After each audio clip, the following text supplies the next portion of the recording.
அரசு சேவை, மாகாண அரசு சேவை, அரச கூட்டுத்தாபனங்கள், சபைகள் மற்றும் நிறுவனங்களின் பணிகளுக்காக தற்காலிக தேவை கருதி ஒப்பந்த மற்றும் நிவாரண அடிப்படையில் 9,800க்கும் அதிகமானோர் பணியாற்றுவதாக அடையாளம் காணப்பட்டுள்ளது. அதற்கமைய அவர்களுக்கு நிரந்தர நியமனம் வழங்குவதற்கான யோசனை 2026ஆம் ஆண்டு வரவு செலவு திட்டத்தில் முன்மொழியப்பட்டது.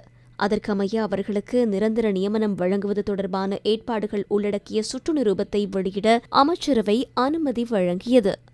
இலங்கை ஜனாதிபதியின் அழைப்பின் பேரில் மாலைத்தீவு ஜனாதிபதி எதிர்வரும் மே மாதம் 3ஆம் திகதி முதல் 5ஆம் திகதி வரை இலங்கைக்கு விஜயம் மேற்கொள்ள உள்ளார். இதன்போது தற்காலிக தேவை கருதி ஒப்பந்த மற்றும் நிவாரண அடிப்படையில் 6 புரிந்துணர்வு ஒப்பந்தங்கள் கைச்சாத்திடப்பட உள்ளன. ஆசிரியர்கள் மற்றும் பாடசாலை மாணவர்களை பயிற்றுவிக்கும் கல்வி ஒத்துழைப்பு, சுற்றுலா உள்ளிட்ட பல துறைகளில் இவ்வொப்பந்தம் மேற்கொள்ளப்பட உள்ளது.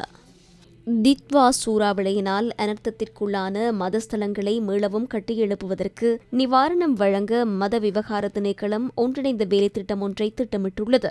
உயர்ந்தபட்சமாக முழுமையாக சேதமடைந்த மதத்தளங்களை புனரமைக்க உயர்ந்தபட்சமாக 7.5 மில்லியன் ரூபாவும், பகுதியாக சேதமடைந்த மதஸ்தலங்களுக்கு உயர்ந்தபட்சமாக 5 மில்லியன் ரூபாவும் நிவாரணமாக வழங்கப்பட உள்ளது.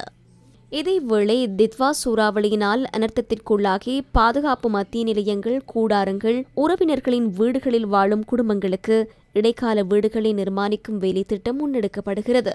கேகாலை, கண்டி, நுவரெலியா மற்றும் பதுளை ஆகிய மாவட்டங்களில் 1000 குடும்பங்களுக்கு நிரந்தர வீடுகளை அமைக்கும் வரை இவ்வேலைத்திட்டம் முன்னெடுக்கப்படும். தேசிய கட்டட ஆய்வு நிர்வாகத்தின் வீடமைப்பு திட்டத்திற்கமைய இராணுவம் இவ்வீடுகளை நிர்மாணிக்க உள்ளது.